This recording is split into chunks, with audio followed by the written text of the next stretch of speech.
Welcome to Pineland Underground, the official podcast of the United States Army's John F. Kennedy Special Warfare Center and School, and the best podcast the military has to offer. Real, bold, and unrestricted. We're your hosts, Sergeant Major Chuck Ritter, Major Bobby Tuttle. Welcome to Pineland Underground. Welcome back to Pineland Underground. Today's conversation centers around the elusive secret to good leadership. It's an incredibly common question raised amongst our soldiers who come into our RSOF, or Army Special Operations training pathways, but also across our corporate and industry partners out in the civilian sector. What is the secret to good leadership? Our collective wisdom today that we have at the table here in the Special Warfare Center and School studio is going to highlight and break down those key ingredients to good leadership. Chuck, over to you. All right, today we have two old people. Experienced combat-proven Special Forces leaders in the studio with us today. We have Command Sergeant Major Chuy Almonte and Chief Warrant Officer 3 Connors. Both have a ton of combat experience, as well as deployments to South America and other countries doing what we'll just describe as things. Jay served the majority of his career in 7th Special Forces Group, and Chuy served in both 7th and 3rd Special Forces Group, but he also started out as a mechanic in 1st Special Forces Group, which we'll talk about here in a little bit. First in Asia. Yeah. They both currently serve as leaders at the Special Warfare Center and School, preparing the next generation of special operations personnel to fight and win our nation's wars. Gentlemen, welcome to Pineland Underground. Thanks, Bobby. Thanks, Jane. Chuck. Thanks. Appreciate you guys. I don't get a thanks. Bobby, I want to start with you. First, I can tell you've been working out. You're really getting ready for this ACFT, so I can see you bulking up. Yeah, all 120 pounds of them. Buck 50, 65. Yeah. Appreciate the intro. The intro was solid. You're a professional. Chuck, it's nice to see you. Yeah, you too. Thanks, Chuy. Your smoking jacket looks great. Thank you, sir. Shows your age. Yep. All right, so we're going to start this off with you, actually. Hold Chuy. on a second. Before we start off, I just want to talk about something because I've known you for a really long time, but I never heard you speak the way you speak here in the Pineland Underground. I just don't understand. Where did that voice come from? It doesn't. He turns up the bass for me. You just did it a second ago. Yeah, he was turning it up over there. Welcome to the Pineland Underground, the world's best. You're doing it right now. Podcast. Here's what I don't understand. Yeah. Let's deal with facts. The best podcast that the military has to offer, is that a true statement?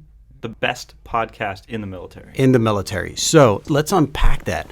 How did that happen? And where did those stats come from?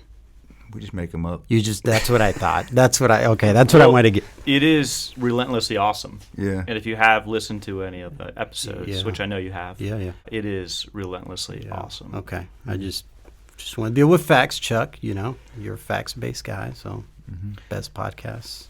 Yeah. So I don't actually look at the stats. Bobby emails me, and I just make up some numbers. And I figure it must be 200,000 today, so that's what I email him. It's like a sit rep in Afghanistan. Yeah, exactly. It's just like a syrup. You just fill it full of garbage that looks really great, and boom, you're good. It's the best. We did all this really badass stuff today.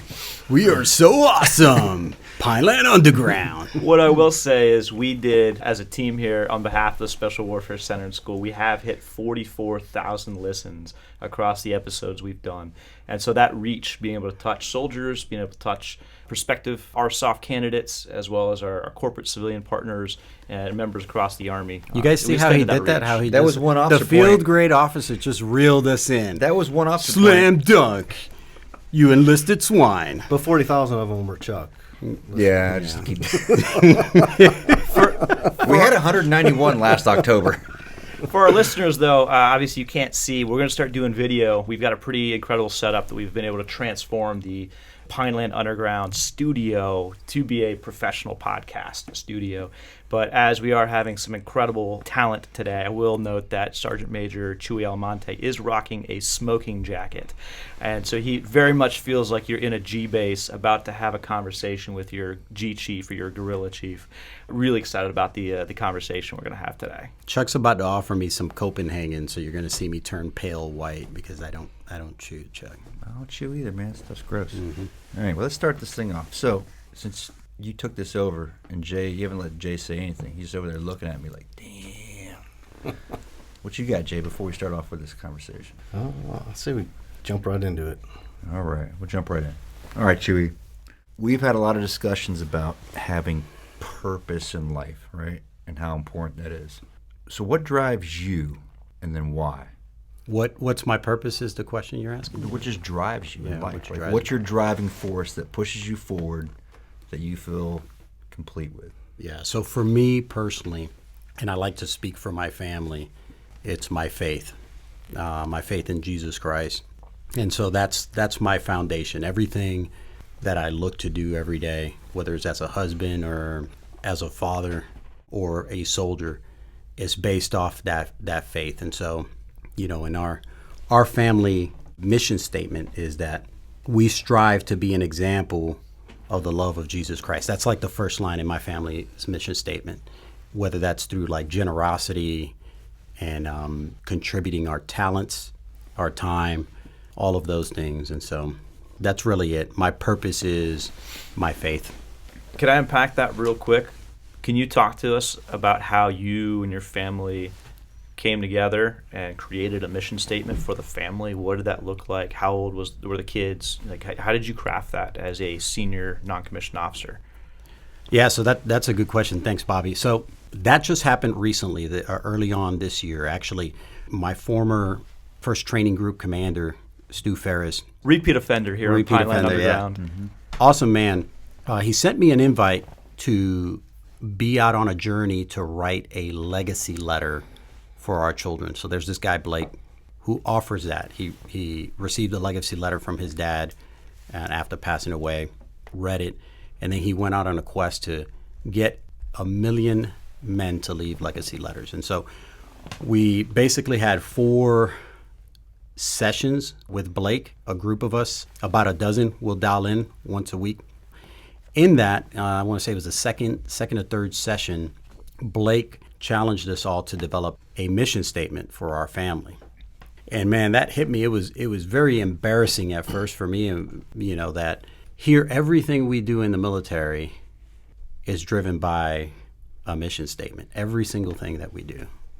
And here, the most important thing next to God is my family, and we didn't have a mission statement.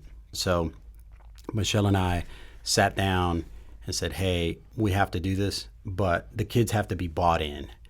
And so the older kids, really, we call them the big 3. So we have 6 kids, 10, 9, 7, 5, 4, and 3. So the big 3, we got them together and kind of talked about what a mission statement is, and then just started throwing stuff up on the whiteboard.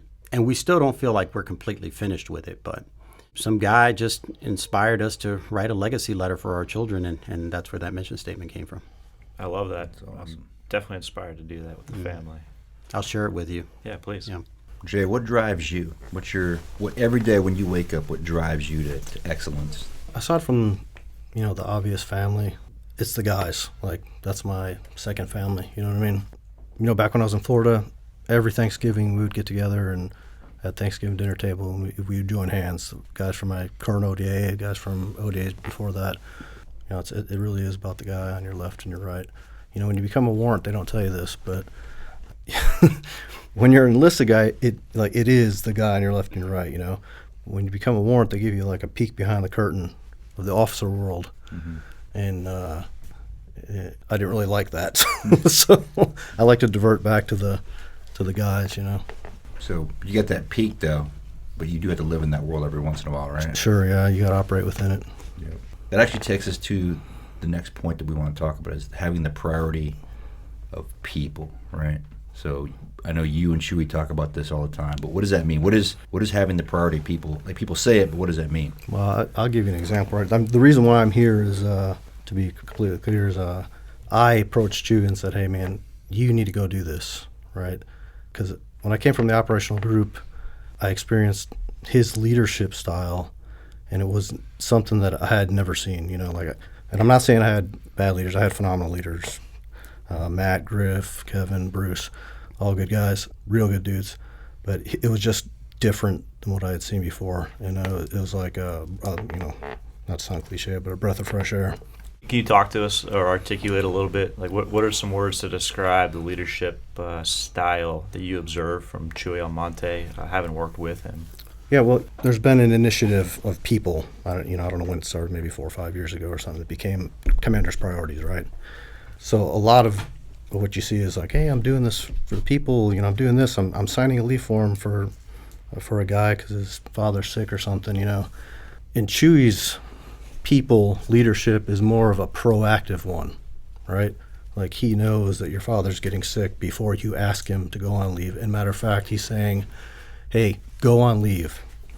You're going on leave for the next 5 days. Like he strips away the, SF guys, they want to be there for the team all the time, and they feel like they're letting the guy on the left and right down if they say, hey, I need to go on leave for 5 days. They're so hesitant to do that. But he's able to sniff that out and like, no, you're going. So, that's kind of why I'm here. He told me he wouldn't come unless I came. So. There's that, right? That's a good battle buddy.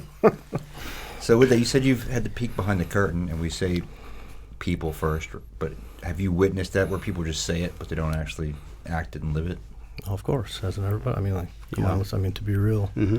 of course. And it's nothing against the guys. They're still trying to meet their commander's intent, right? Their commander has a priority, and they're hitting it, but like, is it genuine? Someone once told me, nobody cares how much you know until they know you care. And when I met Chuy and then Mike Salazar as well, like, that they care. So Yeah, but that's a two-way streak, right? So Jay is no different, right? He delivers the same level of care. I oversimplify, but it's very simple. Like leadership, like genuinely good leadership, is very basic. You just have to give a shit. That's really it. You just have to care for people. To be a good leader, right, there's the caring, the being involved with people, getting to know someone. But then also, one thing that I feel like we've done well together in our time together, and then even now that we're no longer working together, is that we're very genuine and intentional about each other, checking in on each other and those kind of things. Because the Army, this world is going to end for us someday. Mm-hmm. And it's coming soon for the both of us. We've been doing this for a really long time, Jay. When I'm walking down the street and I see you, I want you to smile and come and give me a hug and shake my hand, not cross the street. Does that make sense? Mm-hmm. And I feel that, in our time together, we've just done something much bigger than prepare future detachment commanders to go forward and fight tomorrow's war. I think we did something bigger than that. Yeah, I totally agree with that. A long time ago, I heard when I was at E6 coming into SF, the Sergeant Major once said his 3 priorities were do PT every day, train as if your life depends on it, because it does. And the last one was take care of each other because no one else will. And that it couldn't be truer. True statement. True statement. You are that way. You're the epitome of like, when you talk about a workhorse, Jay's a professional man. Man, I have not worked with another warrant officer like you, bro. Like, the guy delivers. But he has this unique way of still being relevant with the dudes and keeping his finger on the pulse. And he'll be quick. We'll talk about that later, I'm sure. But he'll be quick to let you know when you're jacked up. So he definitely did it with me. So what would you guys say, again, the title of our episode today is The Secret to Leadership. Break that down, though. What is that secret? So I'll give it a whirl. So let's put it in the form of a math problem. So giving a shit, or caring, right? Caring plus competence equals trust. So at the end of the day, that's what you're trying to, whether you think that you earn trust or you automatically give trust, leadership just does not work unless you trust people. However, you can't have one or the other for it to work. So I can care about the dudes all day long, right? But Jay, if I don't know what the hell I'm doing, I don't know my job, I don't know them, I'm not competent at the things that I'm supposed to know, it doesn't work, right? On the same token, If I am really good at a particular thing, but I don't invest in people and I don't put them first, then that also doesn't build trust. And so that's my angle. That's the way I see it, is basically caring, competence equals trust. I would say that there is no secret. Like, it's the same thing as your family. Love. Like, you actually have to love these dudes, and if you don't, it'll show. Just like in a family, you know. And even with a team, like say we got 8 people here that work for us, right? We don't always necessarily have to like every single person's personality, right? But you still have to care for them, right? Mm-hmm. We've all had people, I'm sure, Chuy, you, as a team sergeant, you had at least one person be like, man, maybe I don't like you particularly, but I have to care for you, right? I think that's pretty fair, right? Always happens. Sure, there's going to be differences, right? There's always going to be that. I think we've dealt with them together, Jay. But it's like a child, right? A child is innocent. They don't know that they can't go to the bathroom, take a shit, and then pick their pants back up, right? Like, you got to wipe your ass. I got to teach you how to do that, right? And it's going to take repetition for you to get it.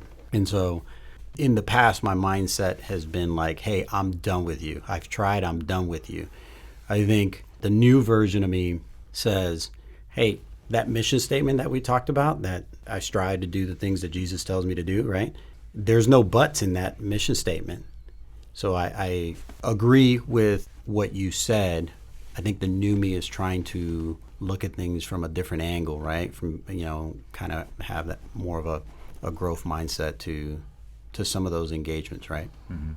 A lot of the questions we get from some of our students in the RSOF training pathways, new graduates, new Green Berets, psychological operations soldiers, and civil affairs, they're going to jump into a leadership position. A lot of what we're pulling back right now is that trust is built over time, right? That confidence, that relationship. What would be y'all's suggestions as you go into a new leadership role, maybe a new command team that you're working with, or you're at a new installation, or in certain cases, maybe you're at a new group. You don't have that reputation just yet.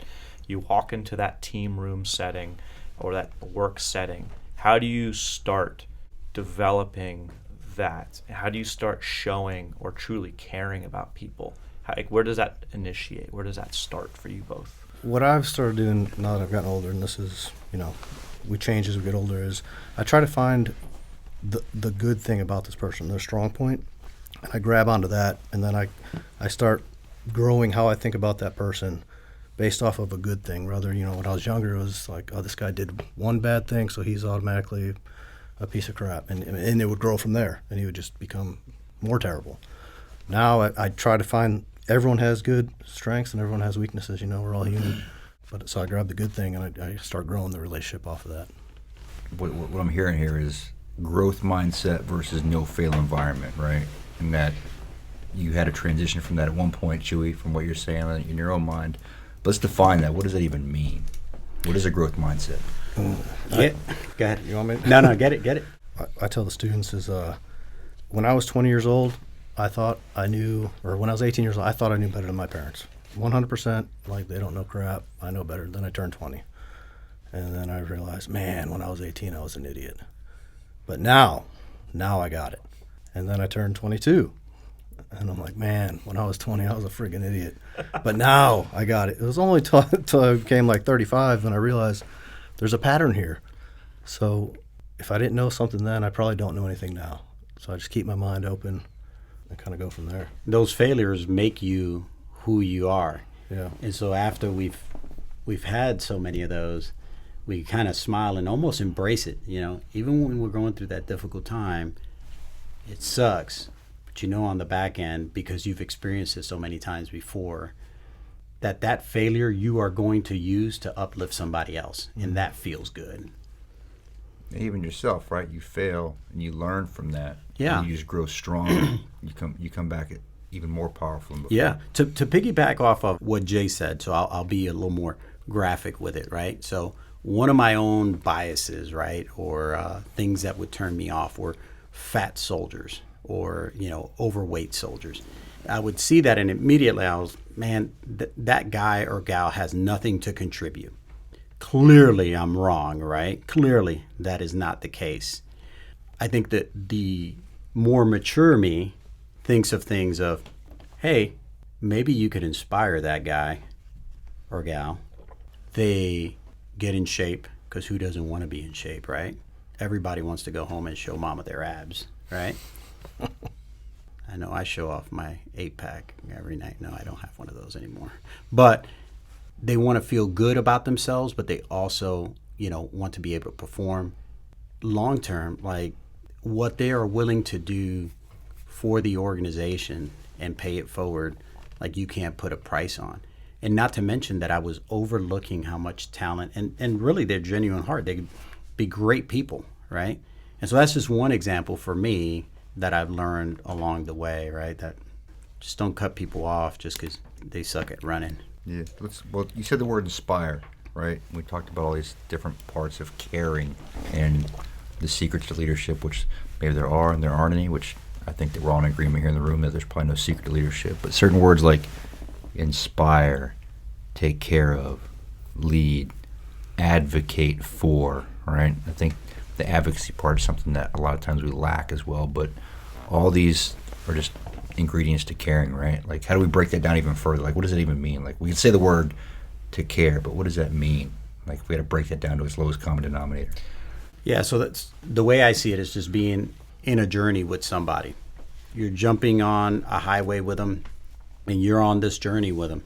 And once they've made your Rolodex, that's it. Like, they're yours.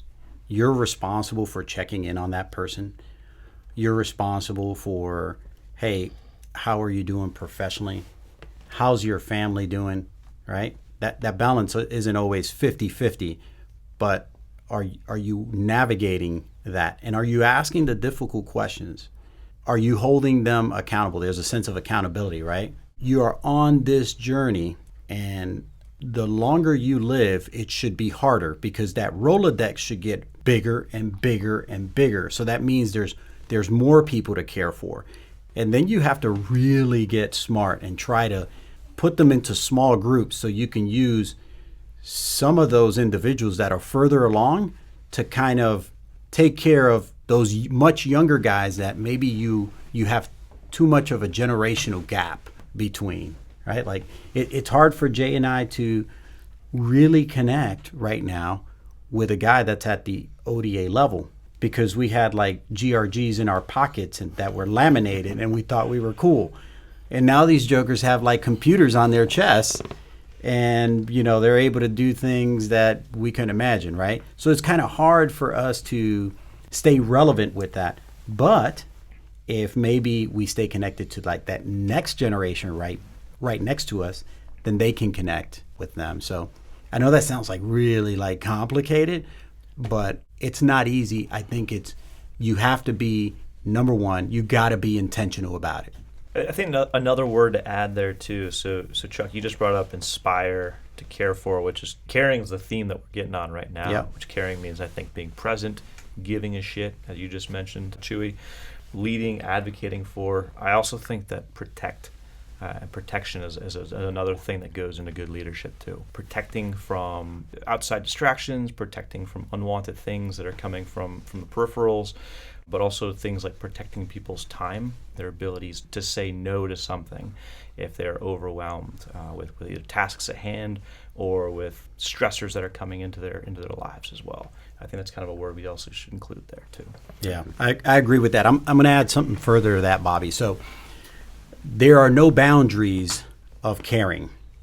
There's no boundaries. And so we like to separate things for whatever reason. In the military, we like things dress right, dress. And so, the enlisted guys take care of the enlisted guys. Well, man, first of all, you're not going to put me in a box, right? Jay's my teammate. I don't care that he's a warrant officer, and I am responsible for him. Yeah. Bobby Tuttle may be a major in the United States Army. He's in my Rolodex. I am responsible for him. Competence. I have to understand Bobby Tuttle's career track. I have to understand when he has to go to ILE. I have to understand like what his next progression is. I also should know him as a man, right? Not just my enlisted population, right? But we somehow created that, counseling can only happen within those boxes. And that even the word counseling these days, I think the Air Force uses something else, but even the word counseling has a negative connotation to it, right? So I think it's just important to say, like, there are no boundaries in taking care of people. Jay takes care of me, and I try to do the same thing for him. Leadership is wildly contagious too, and he's a perfect proof, man. Like the past 2 years, I've been going through like a little tough spell in my life. I was starting to get out of shape, and one day he comes up, he's like, "Hey, you want to do PT?" I'm like, "No, I got too many whatever TPS reports or whatever to do," and and he just kind of like, "Okay," and then he come back and this is all hindsight. He figured out a way to motivate me, because I'm very competitive, So he's like, he challenged me to something, So we went to the gym and we did our thing, And then, like 3 days later, he's like, "Hey, you want to work out again? You want to work out again?" And every time we went, it wasn't about like, "Hey, I am your leader. You're going to work out because you're out of shape." It was like, "Hey, man, let's go work out." Like, and he had me lead it all. It was never like, him choosing. And we got a routine, and I got in better shape, and I see how I did that, and I just trace it right back to Chuy, because I know Chuy has a big guiding factor in the way he leads and stuff. So, I don't know where I was Full going with disclosure, I've never seen you out of shape, number one. Number two, full transparency. Man, I just wanted to spend more time with you. So you're telling that story about how Chuy did that for you, right? But we talk about these ingredients to carrying, right? We've got inspiring, all that stuff, and one of the things we haven't talked about yet is humility, right? I want to leave this one off with a story that you've told before, where you had to do the same thing to Chuy, where he wasn't quite doing the right thing, and you're like, "Yo, check this out." So Jay, please lead us through that story. You know what I'm talking about. Yeah, a huge factor of that humility is not really being humility. It's just like checking your ego at the door, Mm-hmm. But it'd probably be better if Chuy told that one. Sure. I'll jump on it. I'll tell it without getting into any of the details, right? But essentially, our company is a very small company, the 18 Alpha course. And what that company does is basically it trains and mentors future Special Forces Detachment commanders. And so we have a very experienced and small group of cadres, all master sergeants, majors, a couple captains. Now we have warrant officers in there. But it was a very small company. I had put out some information to that formation, but the way that I had delivered and asked for their feedback was very much in a way that I was going to get the answer that I wanted out of it, right? Now, I did that, and I can genuinely tell you, I didn't even realize that I did it, right? I did it, didn't realize that I did it. Here comes Jay. He comes into my office, and he's going to tell me, like, how awesome I am. Not. Jay's like, "Hey, man, I got to talk to you about something." He was very direct. He delivered it well. And he said, "I did not see you being genuine in that engagement." I'm paraphrasing. "I think you knew what answer you wanted, and I don't know if the guys saw through that, but I saw it." And Jay's very, very good. Like, he sees things, man, the things that he sees when people's body language from across the room while he's in an engagement with another person, he's very, very good. He's very, very aware of himself, but also aware of his surroundings. So when he is telling me this now, initially, it freaking hurt. Because, I don't see myself as that way. That's, what I was hearing was, man, I was manipulative. That's what I heard him say. So I drove home that night, and, I was kind of stewing on this thing. And the next day we had a conversation. It hit me. It was like, holy shit, he walked me right through that. And I certainly did that. I was setting conditions to get the answer that I wanted. I think the next day we talked about it. And, I was just very grateful to have a teammate that'll hold you accountable, right? Because it's not about me and him. It's about those dudes, right? And he cared for me enough to have the difficult conversation with me, I think that because of that engagement and others, it took our relationship and our trust level to another level. So I know, again, long-winded, but But it took for you to realize that's that humility piece, right? Like, oh, wait a minute. Yeah, that hurts, but this dude is right. And that's where that humility piece comes in, right? Like, that's where, oh man, okay. I'm not this person that just has all the answers. Yeah. It's interesting. Humility, I think I shared this with you. We've talked about this. That word humility, English is my second language. So I didn't learn how to speak English till I was 8. I did not, as an adult, really have a grasp on the word humility, like what that actually meant, right? Until I had some serious failures, right? Having a negligent discharge during Sephardic, right? Like that hurt me, right? Especially when your team's relying on you to be successful. Getting after combat rotation and feeling like you were successful because, you basically made X amount of enemy personnel disappear from the face of the earth, and then come back and find out that your teammates, half of them are going through a divorce, most of them are struggling with some type of substance abuse, right? You had teammates that stole money from the government, all of which you didn't see any of those things. But those are blind spots. And sometimes as a leader, when you don't have that humility to slow down, bad things happen. I've only learned that through failures. I like to say I have enough failures in my life where I don't have to use examples of other people. I got tons of them, man. I could talk to you all day about them. What I think is really important to kind of capture right there, though, too, as well, is it doesn't matter if you're at the top of whatever pyramid or organization that you're at. Whether you're a detachment commander or a company commander or a command team or a battalion level, it continues to go up. That you're not exempted from continuing to be and refine your leadership and to continue to care about people. Yep, you've progressed through years of experiences and probably some failures in there where you've continued to learn. But once you continue to progress throughout your career, you still have to be held accountable by the people around you, and having somebody who's going to help you stay, really, really hone in that humility, but be honest with you. That's what we continue to need even as you progress throughout the ranks in your career in the military. And that's what continues to spread that solid leadership out to the guys to set the example for that next generation. Yeah, if you're not constantly seeking from your subordinates input as to how you're doing, you're wrong. There's a two-way street here. I'll tell you something how I failed as a subordinate is, I told you earlier, not too long ago, the priorities became people, right? So, I would see things that I didn't see as genuine or, kind of surface level. So I started getting very pessimistic. So now anytime any leader was trying to help or do something positive, I automatically was like, oh, no, that's just virtue signaling. That's not real. That's not real. That's not real. And then I came across him and Mike, and even then I was like, no, this seems fake. They're not really that way. Until I got to know him better, and I was like, wow, man, I was being pretty stupid. That's interesting because that's something that Chuy struggled with since I've known him, where people just think that there's no way this guy can care like this. It's got to be disingenuous, right? Yeah.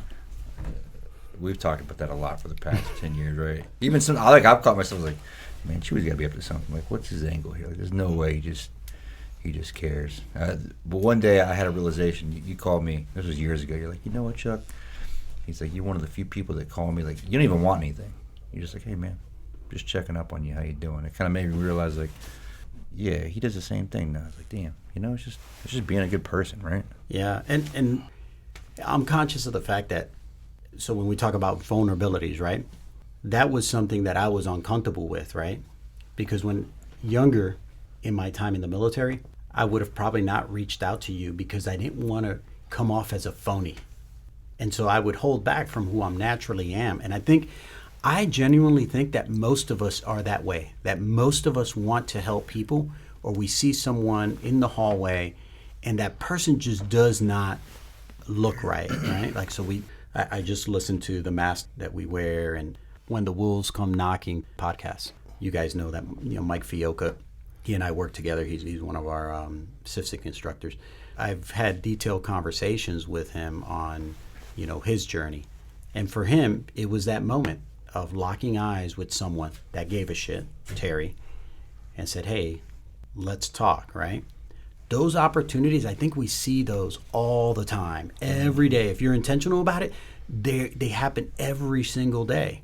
But I think we don't say what we're internally processing because we don't want to be vulnerable for whatever reason. Like, this guy's going to think that I'm a phony because, I'm checking in on him. And sometimes people do, right? But you just can't care about that. You can't care about it. Yeah. Because a lot of people are like, this guy's up to something. We've had that conversation. It's like, man, why do people think this way? Because they're just not used to people actually caring to that extent, right? They're like, oh, like you said, you thought all your leaders were probably up to something, right? It's like, wait a minute. Why would he care? All right. Why do you think they feel that way, Chuck? I don't want to steal your show, but I'll ask you. You're a smart guy. I think people are just used to it. I think we've evolved in this society of like this self-entitlement to where people are very focused on themselves and people don't realize that as a leader, it's not about you anymore. It's just not, right? It's about the organization and it's about people. And I'll be honest with you, like, everybody talks about servant leadership. I don't like the word because I think that although it's true and we need to care about our subordinates, you also have to care about the organization and the mission at hand, and you got to balance that as a leader. But it's no longer about you anymore. Like, your reputation will be based off how well you get these people to do the thing that this organization wants them to do, right? Yeah. You're just the conduit at that point in time. But in order to be a good conduit, you got to care about all of it. You got to care about the people, you got to care about the organization, and you got to care about the mission, right? And maybe you get a mission that you don't like. It doesn't matter. You're putting your name on it. You're putting all those people's names on it, right? So you go back to your question. I think that it's just people aren't used to others saying, hey, man, let's just have a discussion where I actually care. And there's no ulterior motives, right? I just want to know what's going on with you. I think that it's becoming rarer these days. I don't know. What do you think? Yeah, no, I agree with that. And that's been on my mind lately, right? Again, as I've gotten older, I start to think about, like, words matter. So, one example is like the word or the acronym C, Senior Enlisted Advisor, right? Versus, Senior Enlisted Leader. I hate the C. Yeah, I hate the C, right? So it's like, you're not a decision maker. Like, no, we make decisions all the time. Yes. I don't have command authority, but I still make decisions. Yeah, no, so you're spot on that. But additionally, what you're doing is you're putting yourself in a box and basically wiping your hands of any stock in the game, right? Mm-hmm. So, my perspective is that, in SOF, we pride ourselves on operations, right? And how many ops did we do and the relevance in understanding the battlefield, right? Even in our community, being, CSMs and commanders, everybody wants to be a tactical battalion commander, right? And we see that as being, higher than, let's say, a generating force commander. I don't believe that. I personally don't believe it. I think you're in leadership business, right? And so we went through our time period where we shunned senior enlisted, right? Because all they could contribute, quote unquote, is, haircuts and shiny boots and get off the grass, right? Like, that's all they contribute. And PT belts. And then, but I think we almost overcorrected, right? Where now the senior enlisted advisor wipes his hands clean of anything that is knowing his formation. And all he does is, well, I just advise the commander, right? No, man, you are not your commander's arm candy. You divide and conquer. The value that you bring to the table is that you've been around while this guy's at ILE, while he's getting, education, right? For 2 years. Yeah, for 2 years, like 18 months. In California. Anyway, that's an MPS, yes. The way I feel the relationship should work is, hey, I provide the continuity. I know what's going on. I know the pulse, right? Because I've been around. Hey, you come back. Hey, share some of the education that you got with me. Let me bring you up to speed on what's been going on while you've been gone. And at the end of the day, let's keep our focus in, the number one thing that we say is that humans are better than, are more important than anything else we have. So let's invest. Everything we do as a command team is all about taking care of people because we know the people will take care of the organization. But again, I think that mentality, it's like It's a balance versus you're not a senior enlisted advisor. You're a senior enlisted leader. So, my thought. It's interesting you say that, too, because a few people in my life, when they talk, I stop and I listen, and I really listen, right? And Chuy's one of these guys. And it wouldn't matter if he was an E6. It's because the man he is, I want to hear what he has to say, you know? And a lot of people get caught up in this rat race for like, you know, I'm going to make E8, then people will listen to me. I'm going to make E9, and then people will listen to me. It's like, if you're just a man worth being around, people will listen to you. Mike Salazar would be proud of that quote. Right. He stole that from me, actually. Did he steal it from you? Because he says it all the time now. But he stole it. So he stole it from you. He stole it from Man. Yeah. Jay gave it to him. He put a bow on it. Didn't make him pay for it. Yeah. Blueprint that quote one more time for us. People will listen to you. You don't have to attain rank or power or anything if you are just a man worth being around. Yeah. You've had this conversation in the past. Being somebody worth being around, but your actions as a leader have that ripple effect, right? Oh, absolutely. Yeah. So let's dive into that. If you imagine a perfectly still pond, right? As a leader, you know, you throw one pebble in there, and it permeates out to the end of the pond, right? And it makes a tremendous wake. So you got to think, you know, that goes both ways. If I do something bad, it permeates all the way to the end, to the shores, you know, and the same thing with something good. So, you know, I just try to focus on my pebbles being good ones. What are some actions that you guys deliberately try to take on a daily basis? You know, time's finite, right? You don't have all the time in the world. Knowing you gentlemen, a lot of your leadership is by going out and being around people. It's not sitting behind a desk. It's not shooting emails. It's getting on the phone, hearing people's voices, going and looking into their eyes and having those face-to-face conversations. But what are some other actions that you gentlemen take or you've witnessed from other leaders that you try to mirror, that you emulate? Yeah, for me, being intentional, right? I actually have like a battle rhythm, and I put that for accountability for myself, right? So number one, I don't like offices. I don't like sitting down in offices. If there's chairs there, it's for other people to sit there.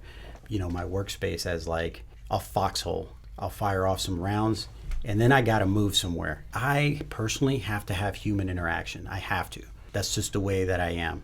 And so I make it a point, okay, I want to interact with someone, and I want to look for someone that's probably having a bad day. Because if you're intentional, you're looking for it, man, you'll find it. You'll find it.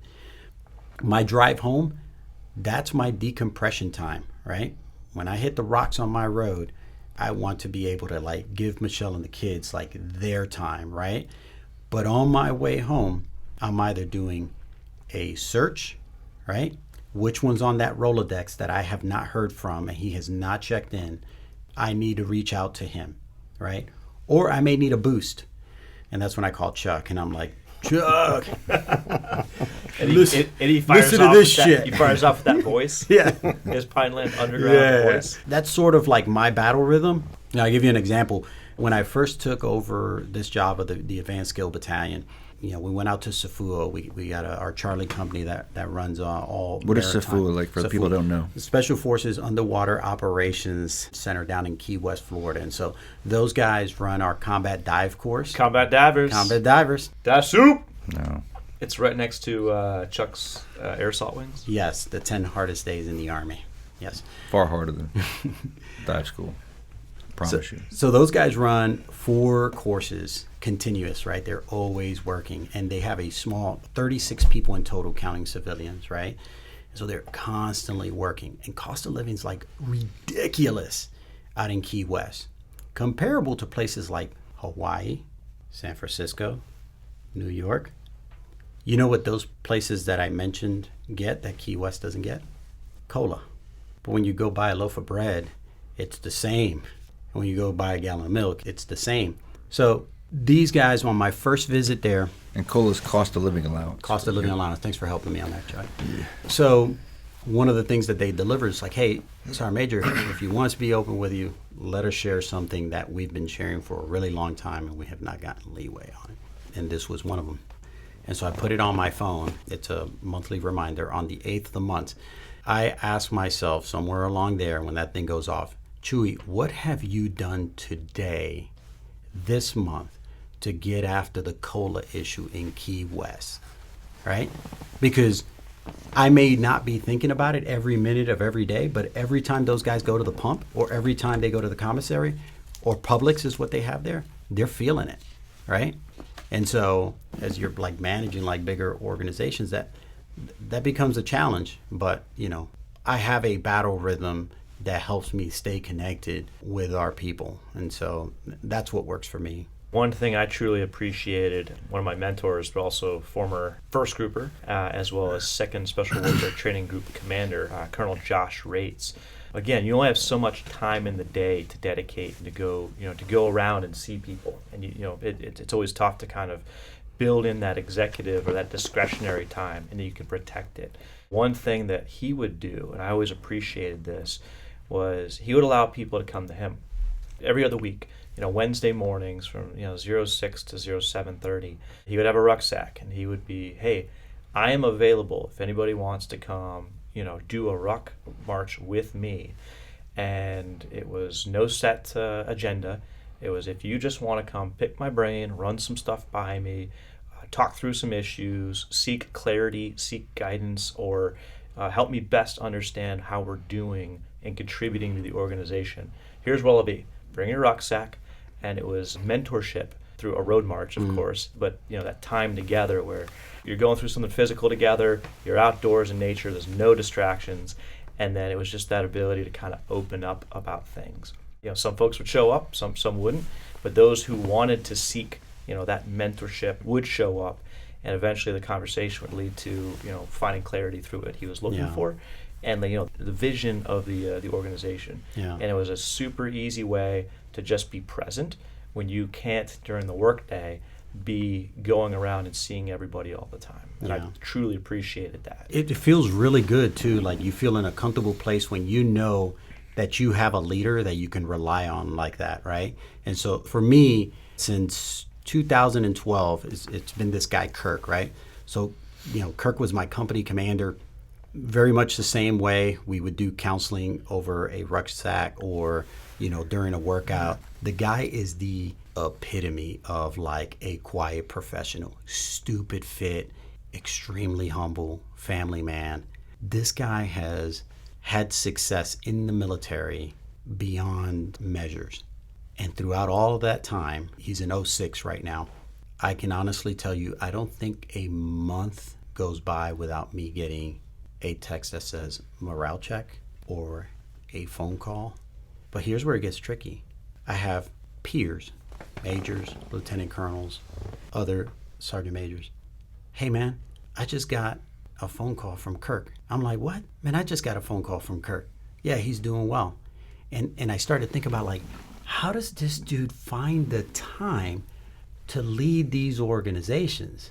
But from my end, I'm like, man, I'm just glad that I'm benefiting from it. It feels good to have somebody that genuinely cares about you. And so, anyway. I mean, is there anything more important than like interacting with a dude that you can see is having some issues? You know what I mean? Is there really, at the end of the day, in the grand scheme of things, is there anything more important than that? Absolutely not. No. At the end of the day, time is the most important thing that we can ever invest, right? Because even here doing this, right, we don't get this time back. Like we are inching closer to death even right here. So what are we investing our time into? And really, people is the best investment you can make. But dude, doesn't it feel good, right, when you had something to do with the success of someone else? When someone's like, that's it, I'm done. And 4 years later, you run into that dude, and after a conversation, he's still happily married and was able to work through some things, right? There's like the army stuff, but I'm talking about life, man. Like, man, that shit feels good, man. Yes, it's not for self, but man, I'll tell you, man, selfishly, it feels good when you've contributed to somebody being successful. And I think that's in almost every SF guys. SF guys just have a natural desire to kind of teach and listen and connect with people. I don't know how we kind of get pulled away from that, but Chuy's right. It's way more rewarding than being pessimistic or whatever. So let's talk about the flip side of that. So we've talked about all these things about caring, right? But also with caring is holding people accountable, right? And I would even say in my own career, I was more like, oh man, we've got to shield some people here and there. But the reality is, even UCMJ action, I want to tell a quick story about a gentleman. I asked if I could tell his story, and he said yes. It's beneficial to that person. So this story, gentleman in 1st Battalion, he's still there. We're in Syria. At the very end, he decided to do something stupid. His team was kind of trying to cover it up a little bit. I was like, hey, man, this ain't passing the sniff check. What's up? Hung out with this guy. It's a guy I like. I was like, look, man, for what you did, you're going to recommend it in Field Grade Article 15. Like, you deserve that for this stuff. And even there, we go eat together. We hung out together. Totally fine. He got a Field Grade Article 15. Lost rank, lost pay. He was on staff duty. Very humiliating. But he's back on a team crushing it. He still calls me like all the time. I still check in with him. Like, hey, man, how's it going? We'll have a scotch. We'll smoke a cigar. And he used that. He said, hey, man, I'm really glad that happened because it was able to right side the way I was thinking about, like, this problem set or whatever he was doing. But that event helped him to become stronger by holding him accountable, right? Yeah, I'll ask you a little bit more, though. How did you deliver that when it was time to hold him accountable? Because that's what's key. So I'd like to hear, how did you deliver that information? Well, it was two things. So I did a lot of research. I was like, hey, tell me about this guy. And everybody said, hey, this guy's he's stellar. He's performed, blah, blah, blah. I'm like, okay, well, it doesn't matter, right? You still did this thing that requires X. And I sat down with him face to face, and we just went over it. Like, look, man, I've done my research on you. I know that you're a stellar guy.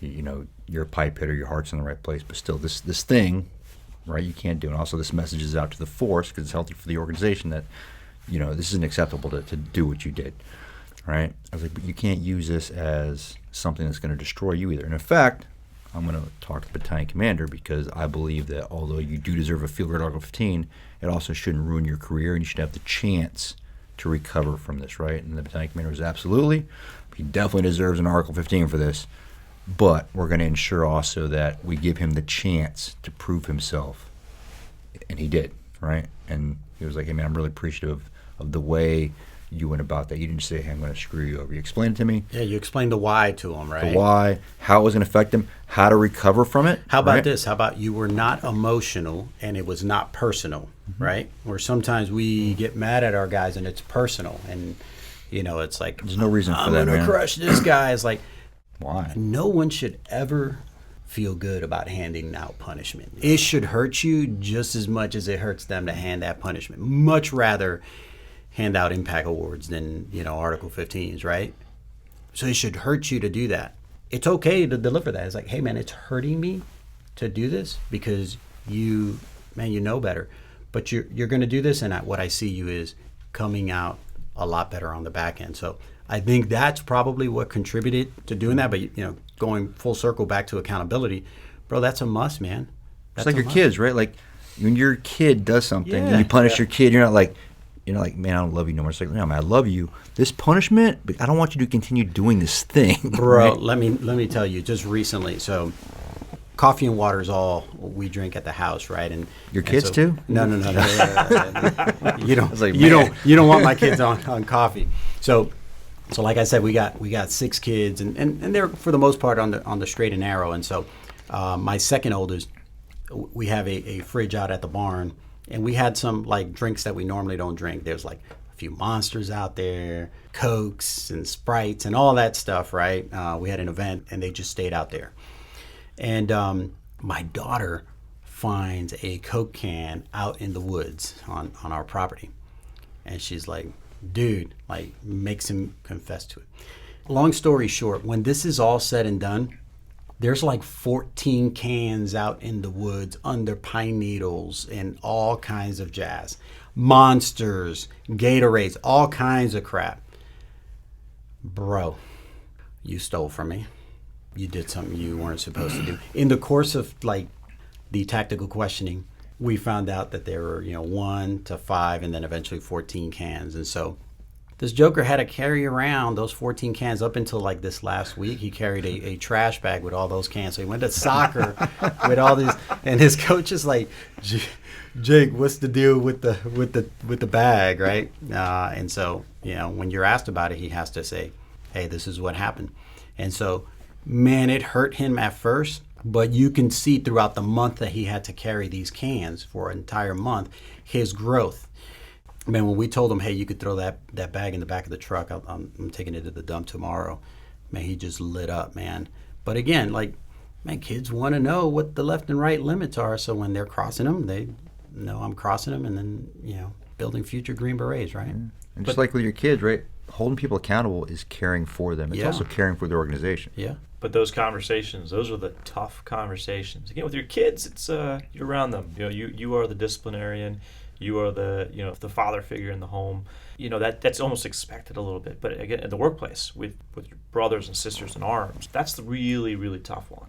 And I think that you guys describing, like, how did you approach that tough conversation really gets after it. Because if you let it slide, it sets a bad tone or example, and it could be like a cancer to the organization. And we talk about, mission first and people always. Well, holding people accountable is one of those ways of caring for them genuinely. It's not emotional, it's not personal. It's, hey, this is in the best interest of your growth and development, but also this is in the best interest of our unit to ensure we don't, as a collective group, go down that same path again. The tough conversations and the discipline, that's not factored into the training calendar, right? Sure. And Chuck just said, hey, one of the most valuable things that you have is that you give to people is time. And so, hey man, I did not want to spend the time that we were supposed to do another activity with the kids, but it had to be done. I have a responsibility to Jacob that I raise good humans, right? Yeah. We have that. There's no different, and again, it's not trying to refer to folks that we work with as like our kids, but it's the same level of investment to sit down with them and say, hey, look, let me explain this to you, all right? Let me sit you down, and at the end of this, we may not agree, and that's okay. If we don't agree, hey, I'm really not here to be your friend, bro. That's not what I'm here to do. But hopefully at some point you can know where I was coming from. Yeah. I'm about to call Chuy out here and bust you out here. So a couple weeks ago, I was in your office and I said, hey, so you got a family mission statement. What's your personal mission statement? You're like, you know what? I'm going to make one of those. Did you? No, I'm not there. Okay, well, I'm going to share mine because this whole thing's about caring, right? Yeah. So this is what drives me. And then I'm going to ask Bobby what drives him. Hopefully he's got something badass. But look, it's right here in my book, right? He's a combat diver, so I guarantee you he's got something that's badass. Hopefully, otherwise he's just swimming Dive out there in suit? circles. Anyway, it's right here. I review this every morning when I wake up, right? Personal mission statement. I would say that if you don't have one, make one to anybody listening, because I found it drives me. Educate, mentor, coach, advocate for, motivate, and inspire those around me, enabling others to achieve seemingly impossible goals. With my secondary is continually educate myself so that I can continue being competent, which allows me to accomplish my primary goal, right? That is my personal mission statement. Every morning, right here, 10 minutes of mission analysis daily. I wake up, I look at this, and I look at my lines of effort, which are here for me. Turn the page, I've got my key tasks for the Noncommission Officer Academy. There's lines of effort, and I ensure that what I'm doing for the week aligns with that, so that's what drives me, right? That's awesome. What do you got, Bobby? Hold on. Beat that. Hold on. Wait, before we go to combat diver Bobby Tuttle, can you share with us, how you applied that with Ben recently? Yeah. Well, there's a couple examples, but recently you put him. Ben's your son. Ben's my son. So you how said old is Ben? He's now 14. So you said, hey Ben, I want you to help build this next passing of the Yarborough, which is an event that Chuy came up with, and I helped him with last time, where we bring in kids. Last time was a lot of inner city kids from the Green Beret Project, and we take them out and we go do like basically mini qualification course stuff, and it's like mind changing. It's like or life changing for these guys. So we run them through all these events that take him. This one took them to the breaking point. Like people almost died out there. I think like they were like, oh my god, I forgot to drink water. Anyway. But they loved it. It was great. And Ben loved it so much he won't shut up about the next one. So then you were like, hey, I want you to help plan this. And he's so excited. So I got him a little notebook. And I put Passing of the Yarborough Ben on it. But I screwed up because I abbreviated it. So it says Potty Ben. So people at school were asking me. P-O-T-Y? Yeah, like, why is your nickname Potty Ben? Why does your dad call you that? Anyway, so I sat down with him. I was like, hey, man, let's open this notebook up, man. This way you can teach him planning, right? Like This is conceptual planning. So just think about it. Like, what do we do in the event that you liked, right? Let's talk about some mission analysis here.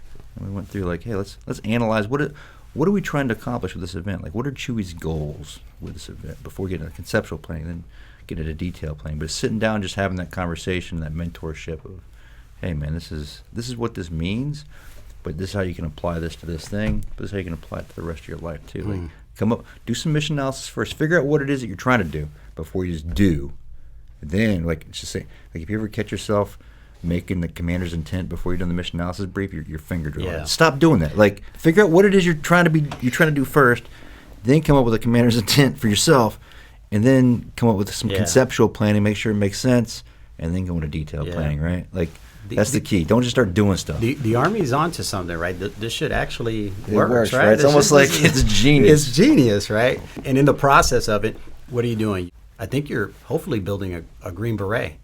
Can you imagine that if, like, all of us, like, we said, you know what? We're going to give our firstborn to the regiment. We're going to train them and then enlist them. Well, you would win because you've already got 6. You've got the whole squad. You got split team ops. Well, Ben's in JROTC now, and he keeps, like, this morning, he was like, yeah, you know, it's like a child army. I'm like, man, you can't say that. Like, he's like, you know, we're child soldiers. Now like, we got to talk about messaging. Yeah. Messaging campaign, yeah. It's like, no, man, you can't. Maybe, but not really, right? That's not what you're saying. I thought that was awesome when I got that message from you. And, you know, when you talk about inspiring, right?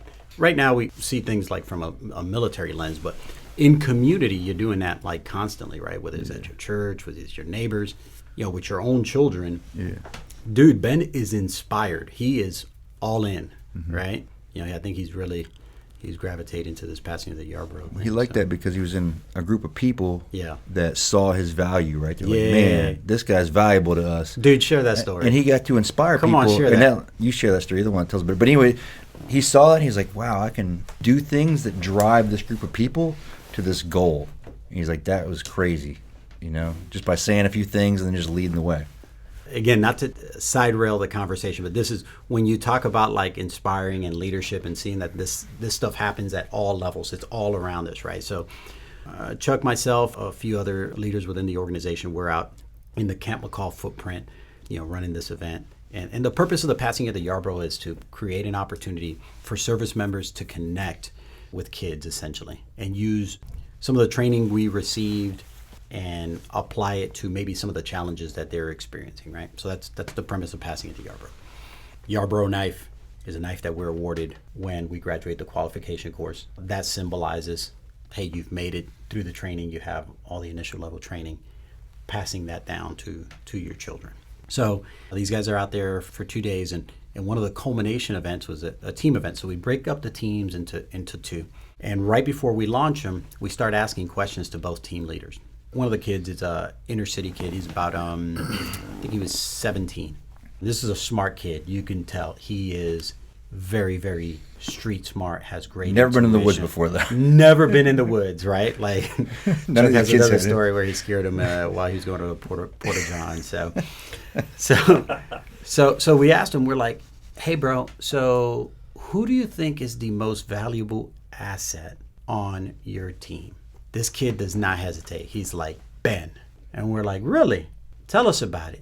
Yo, Ben's pretty smart. He tries to hide it. But we know that he's smart. He knows a lot of stuff. And so I know he's going to be valuable for us. And I'm looking over at Ben, and you can tell he lit up. That someone recognized that, a peer of his recognized that, where he's normally more reserved, right? Would that be the right way? Yep. You know, more of an introvert. Mm-hmm. But for someone to see his value, an older kid, in a short amount of time, he lit up. And, you know, the sense that I've gotten is since that point, he's been like on a mission to kind of, you know, he sees the geeky pictures of his dad that couldn't do 3 push-ups when he joined the Army. He don't want to be that, you know? He wants to... And he saw it, like, when everybody was struggling with land nav out there, and he just, like, grabbed the map, and he was like, look, guys, this is how you do it. And then he just led the way, and everybody was like, oh, man, this guy's leading us to salvation, right? Yeah. And everybody was like, Ben, get up there. Just easy stuff like that. He's like, yeah, I mean, he's like, that was simple. Yeah. But it motivated everybody, because everybody, at that point in time, people were tired. You know, they'd gone through a bunch of stuff. They had to get a water cache, and they're going through what they felt was probably one of the hardest events of their life. To us, it was like, man, we just walked like 3 miles. What are we doing? Well, we did go through Scuba Road, which I hadn't been through since my Q course. That was days. fun, wasn't it? Yeah. But people recognize that Ben, through perseverance and a struggle, something that was incredibly tough to that group, kind of rose to the occasion and just relied on the basics, or relied on what was right to take care of the group and show them the right direction to get to. And then he was inspirational. He set the good example, but he also motivated the group to get through it. And they rallied behind that, right? Do you think that ability to influence is something you're born with or something you learn? It reminds me of a story that Chuy was telling the students one day. Probably tell it better than I can, but it was essentially like all you guys, I don't know if you notice it or not, but when you were younger and you're deciding with your friends what game you were going to play, you ended up playing the game that you wanted to play because you all have you have a natural ability to influence already. That's why you're here in the course, And you could add to that if you want to, but that's another point where I was listening to you, didn't know, but I was hanging on every word for that little motivation speech. But do you guys think that that's like you're born with that, or is it something you kind of learn? I think that you can. So I'm going to tell you a story about just talking to Tulsi Gabbard, right? We both know her. She was a super introvert as a younger person, and to the point to where she had her sister ask everything. Like, she wanted something from the store, like she wouldn't talk to anybody. But at one point she said she just decided that was selfish of her, and that if she didn't open up and start to be inspirational, that wasn't what her calling in life was, and that was selfish, and that was her downfall. So she started going to, I can't remember, like Toastmasters, like these public speaking events, or groups that are everywhere, and really getting to the point to where she could be inspirational. So I would say that maybe, but I think it can be learned just from stories like that and from other people. You can learn to be inspirational, even though maybe it's not like in your nature as well. But I do think some people are just naturally charismatic, naturally inspirational people, sometimes for the wrong reasons too. I recently told one of our leaders, like, hey man, you've got a lot of new people coming in. It takes that one person that's charismatic but also has a negative attitude to draw those people in. Yep.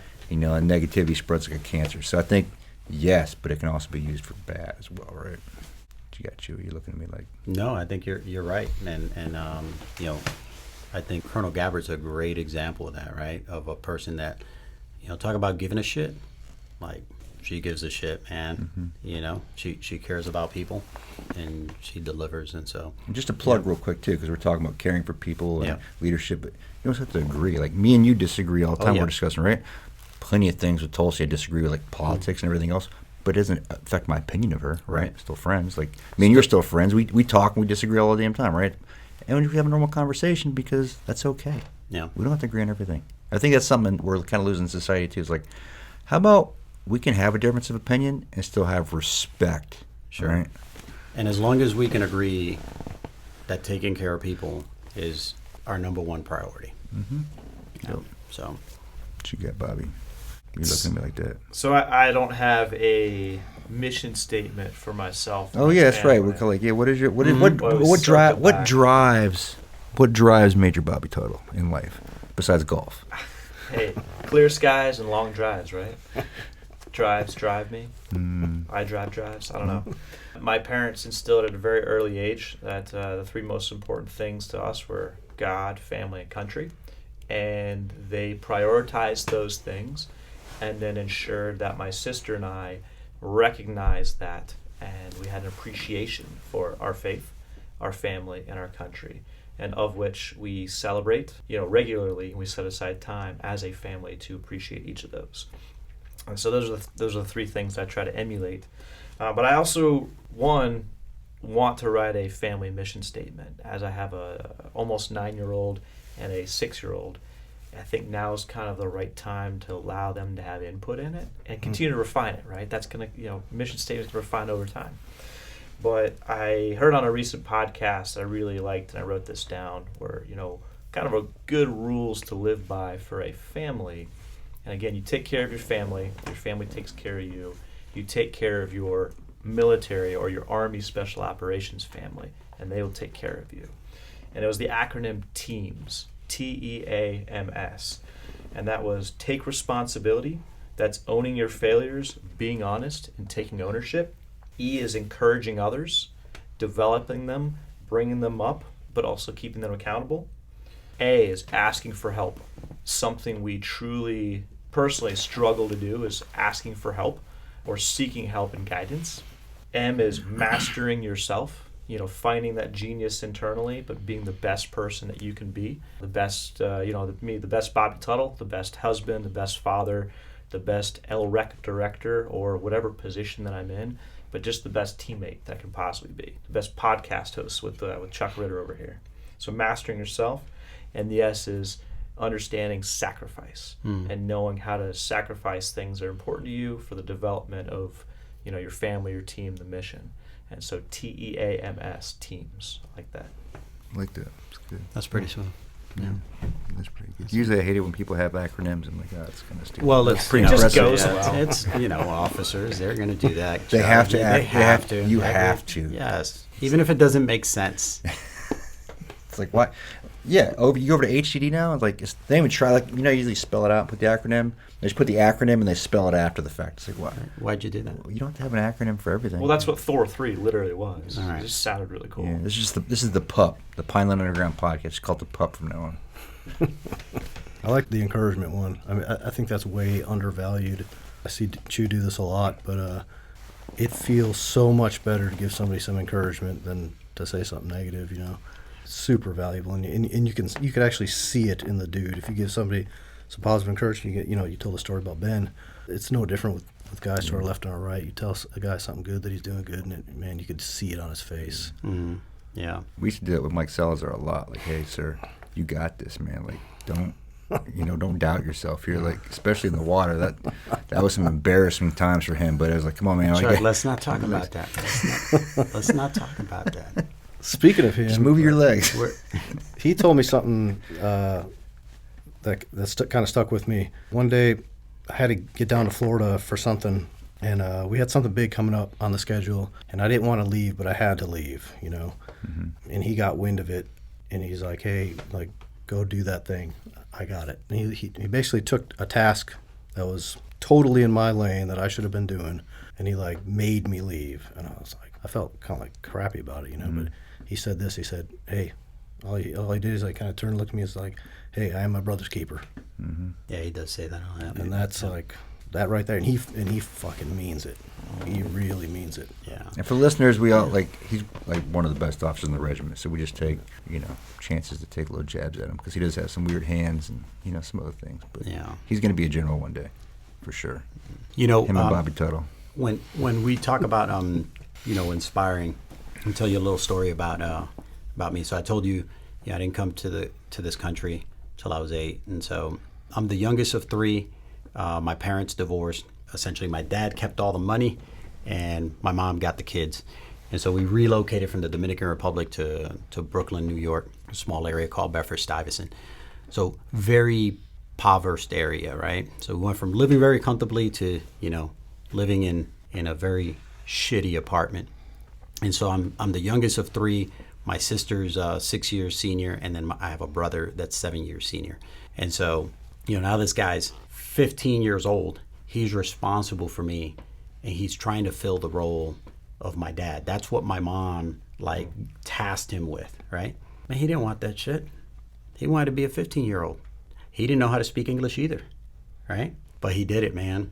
He did it. So fast forward, now I'm 12, and he takes off for the Army, basic training, jump school, gets over to the 82nd. They're like, hey, don't unpack your bags. I think we're going to war. So you guys know Operation Desert Shield, Desert Storm. Within weeks, he's no kidding, in the desert. Spends 8-9 months there. And he comes back. And back then, there wasn't the R3. You came back and then you'd go on leave. So he's in still not a nice apartment, but a nicer apartment than what we had before. And we shared a room when he left. And so we're in our room and we're about to wash his clothes. We dump out his 2 duffel bags. And those camis, remember with the long lapels? Yeah, it was those. It was those camis. And I remember seeing all the sand in our bedroom floor and grabbing his boonie cap that had PFC rank on it And I would look at his eyes, and I was looking at a different man. Like, he left a kid, but he was for sure a man, right? I knew what I was going to do with the rest of my life after experiencing that, you know, extremely successful guy, went on to be a sergeant major, retired from the Army. But he never said, do this. In fact, he didn't even want me to join the Army. He thought that the Army was not good for me. But, you know, at a young age, he had to step up and show me what right looks like, you know? And so sometimes I think that we oversee the obvious, the fact that you can tell someone all day long, but what you demonstrate, what you said, Jay, you know, what you demonstrate carries a lot more volume. You know, Mike saying, hey, go, you don't have a choice, you know, that says volume. So near the end of this, talked about caring, talked about some of the ingredients. There's no real secret to leadership, right? What do you guys want to close out with as far as, like, what's one big message each of you have that you'd like to put out there? Don't peek behind the curtain, Jay, because once you peek back there, you can't take that knowledge back. Don't peek behind the curtain. You'll hate what you see. Yeah, you can't unknow that stuff. Yeah, I just go back to the point I just made: is be your brother's keeper.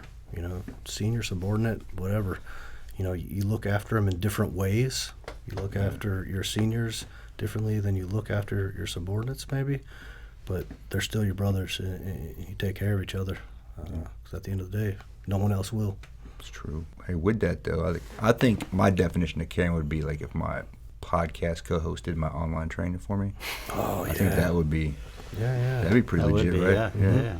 Especially since he outranks me, right? So I'd be the leader, like, taking care of his dudes. Oh, but if I did that, I feel like Sergeant Major Chuck Ritter wouldn't learn through his own example. Yeah. That's just like an officer to make sure that he, just pawns it back down on you, there right? There he is, yeah, piling it up. Here we go. Hey, and while you're at it, can you figure out a way of making me look good while you're doing that? So, Chuck, I would say number one is be intentional. Be intentional with your listening, right? With active listening and learning someone. Be intentional with how you love on people and how you hold people accountable, all right? Don't leave things unsaid. If you feel it, man, like, say it, you know? Again, I hope I'm not getting too, like, smushy here, right? But, bro, like, if it's in your heart, right, have the conversation. Have the difficult ones, right? You've had that with me. Men who mean what they say. It's in the song. Yes, it's in the song. Like, just listen to the song. So I'd say number one is be intentional. Now, that's just not a downward thing. So we've been talking about leadership, right? And the key to it. But normally when people think about leadership, they only think of, like, leadership as being, like, subordinates and down, right? They don't think of leadership, like, in different directions, right? Where leadership is like, you know, Chuck and I, in the eyes of the military, we're peers, right? Leadership is me checking on him and he checking on me, holding him accountable when I think he's off on something, right? And him doing the same for me. How about upward leadership, right? Man, it's got to be tough for some of these guys in higher positions to make decisions, right? And know they're not popular. I know for a fact, although I think that I'm doing the right things, when I get that affirmation from one of the dudes that says, hey, you are either doing the right thing for us, keep doing the right thing, or you're off, man, that feels good. Whether it's good or bad, it feels good because I know I'm connected. Man, one, if I'm not doing the right thing, you had the confidence and you knew that you could come and have the conversation with me. So yeah, just intentional and then be vulnerable to be able to have those conversations. And so, yeah, that's the two things I would say. I think the one thing we always got to continually remind ourselves that even though we preach all this, right, we screw this stuff up all the time, right? But just being honest, like, hey, man, I know this is the right answer, because we preach things all the time that we don't necessarily do because caring is hard, leadership is hard, right? But them saying, yep, let me go ahead and check myself and understand that this isn't right. Or when somebody comes to me and tells me that, instead of immediately being emotional about it, taking a minute and thinking about it, right? I mean, is it like probably like a year ago, you call me, you're like, hey, I went to your new boss, and this is what I told him about you, and I think you need to take a step back and do this. And, you know, I was like, man, why would you do that, man? I was pissed at first. I was like, you know what? He's right. And you tasked me. You're like, hey, man, I want you to make this chart to make sure you're applying your time properly. There we go. And I was like, man, F Chuy. But then I did it, and I was like, all right, yeah, he's right. I was like, man, damn it. So I called Chuy. I was like, all right, man, look, I was kind of mad at you first, but you're right. I took your advice, and then about 3 months later, I was calling Chuy, yelling at him for the same thing he was just yelling at me about, right? Because that kind of bit like, hey, man, remember that thing you were yelling at me about? He's like, yeah. I was like, you're doing the same thing. He's like, okay, let's change the subject. Right? But I think that's what it all comes down to. Understanding that, hey, in this cycle, we are going to screw things up, but we just always got to take a step back. Like, okay, am I really doing this properly? You know, whether you're telling yourself or somebody else is telling you, like, don't have that emotional reaction to whatever. And then when you're going up, as long as you're being tactful, you can say whatever you want. And if they're not listening to what you're saying, that's their problem, right? You did your job. Yeah. But I think that's where we get into problems. Like, everybody tells the general what they want to hear. Like, stop doing that. Stop doing Tell it. him what he needs to hear, man. Yeah. If he's the one with the problem, then that's his problem. Dude, I have a boss right now that this guy literally comes up with off-the-wall crap to see if the staff is going to disagree with him. I've seen him do it, man. Yeah, man, like, just be honest with the man. Don't let that man fail. Yeah. That's what, he's got you there not for you to tell him he's awesome. Like, we need to stop, like, hey, man, we don't always have to build a plane in flight. Let's stop doing that stuff. You can fly in what we got, and you can build this other thing and test it, and then we'll fly in that thing. Right. Like, let's stop doing that, right? I'm not saying we're doing that right now, but we do a lot of it. It happens. But somebody just needs to raise their hand like, hey, sir, like, I don't have to do this, right? I will say this. I feel that in my time in SOF and my time in the military, mainly SOF, because I didn't spend a lot of time in conventional Army, but in my time in SOF, I've seen the NCO Corps develop quite a bit. Mm-hmm. I've taken briefs out at Robin Sage, and I've had specialists get up there and brief some things that I'm like, bro, I was a staff sergeant when I went through. I didn't know a fraction what these guys know. Yeah, some of the stuff they say like blows my hair back. It's amazing. I learn as much from them as I teach them, maybe more. Yeah, I didn't know what unconventional warfare was, and I graduated, all right? But I feel like across the board, our knowledge, but at the same time, the expectations of our non-commissioned officer, like that bar has gotten really higher. And As it should be, right? it should, right. And even at, again, give credit where credit is due, in our sergeant major ranks, third group's down the street. I look at all those dudes, man, Jimmy, TJ, Eddie, all those dudes are rock stars, man. Every single Rod, Rod, I would do anything for that dude.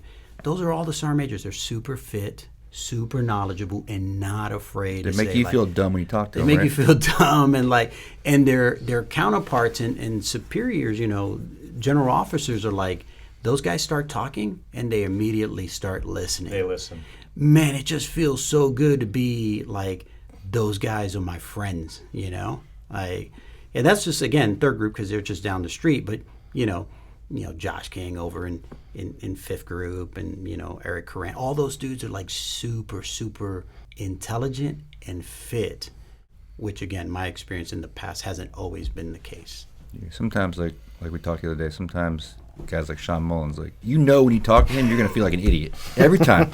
You're like, okay, man, I get it. God, stupid.